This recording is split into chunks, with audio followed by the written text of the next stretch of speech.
अभी हम ओरिजिन देख रहे हैं रेडिएशन का नेचर। तो रेडिएशन जो है उसका नेचर होता है short wave length electromagnetic waves. इसमें जो विद्युत चुंबकीय तरंग होता है वो शॉर्ट वेव लेंथ होता है, उसका लेंथ जो होता है शॉर्ट होता है। It's represented by angstrom. इसको एंगस्ट्रॉन से रिप्रेजेंट करते हैं, प्रस्तुत करते हैं। एटॉमिक स्ट्रक्चर क्या बताता है?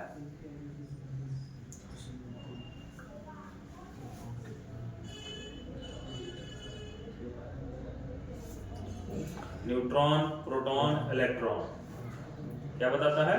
Neutron, proton, electron. तो न्यूट्रॉन न्यूट्रल रहता है, प्रोटॉन पॉजिटिव पार्टिकल होता है, इलेक्ट्रॉन नेगेटिव पार्टिकल। ये तीन एटॉमिक स्ट्रक्चर के अनुसार क्या होता है, ये न्यूक्लियस में अपना काम करता है। तो प्रोटॉन जो है it is positively charge particle, यह धनात्मक, इसका जो पार्टिकल्स है धनात्मक होता है, पॉजिटिव होता है, इसलिए ये बहुत हैवी होता है, very heavy. Moves slowly move करता है, धीरे धीरे मूव करता है। आयनाइजेशन इज मोर, अब धीरे धीरे मूव करेगा तो ज्यादा आयनीकरण करेगा। Penetration is less, but penetration कम हो जाएगा क्योंकि स्लोली मूव करता है। ठीक है, चलो। Neutron it is electrically neutral, यह विद्युत रूप से न्यूट्रल होता है, ना प्लस होता है ना इसमें माइनस होता है। But as heavy as proton, जितना प्रोटॉन हैवी होता है उतना ये भी होता है। फास्टर देन प्रोटॉन, प्रोटॉन से फास्ट होता है। Ionisation less than proton, proton से कम आयनीकरण करता है। Penetration greater than proton.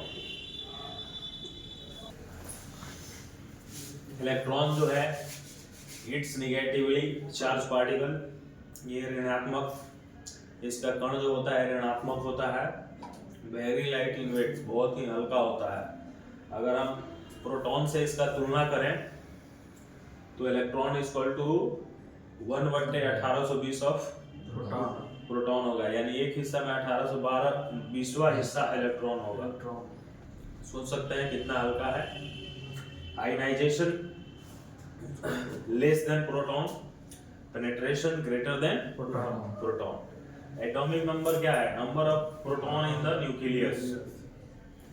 Nucleus में प्रोटॉन की टोटल संख्या एटॉमिक नंबर कहलाता है, अणु संख्या कहलाता है। एटॉमिक वेट या एटॉमिक मास, अणु भार।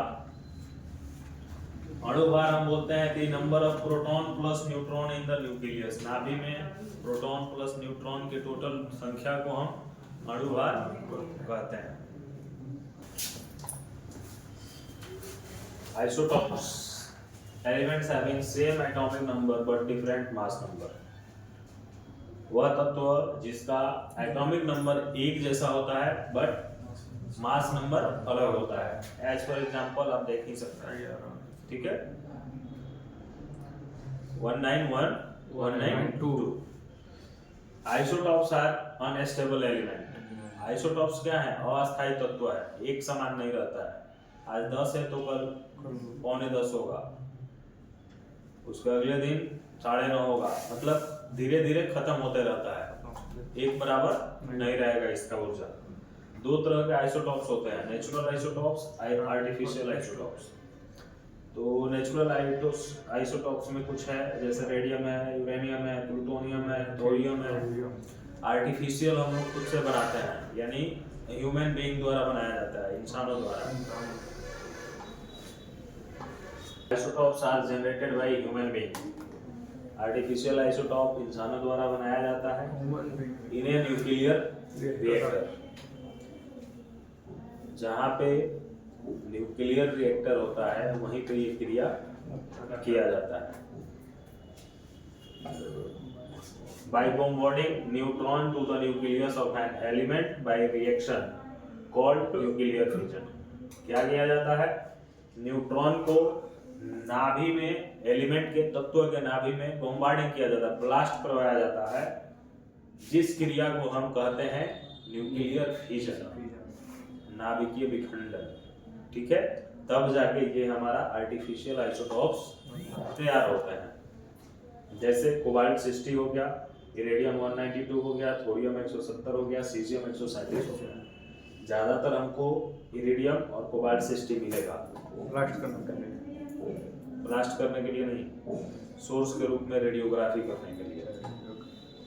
अभी डिजिटल रेडियोग्राफी में half life period, time required for an isotopes to decay to half of its initial intensity of radiation. यानी वह समय जो आइसोटॉप्स क्या करता है, आप लेता है अपना रिक्वायर्ड आधा तीव्रता को क्षय होने में, रेडिएशन के आधा तीव्रता को क्षय होने में, प्राथमिक तीव्रता को क्षय होने में जो समय लेता है उसी को हाफ लाइफ पीरियड कहा जाता है। आइसोटॉप्स ये हैं, उनका हाफ लाइफ पीरियड है। रेडियम 222 है, 1620 ईयर्स पे आधा होता है, यानी आज अगर 10 है तो 1620 साल बाद वो 5 होगा। कोबाल्ट 60 है, आज 10 है तो 5 साल 3 महीना 5 हो जाएगा। इरिडियम 192 आज 10 है तो 75 दिन बाद आधा हो जाएगा, 5 हो जाएगा, यानी सबसे जल्दी यही खत्म होता है। सीजियम 137 है, 30 साल बाद आधा होता है। थोरियम 170 है, 130 दिन बाद आधा होता है।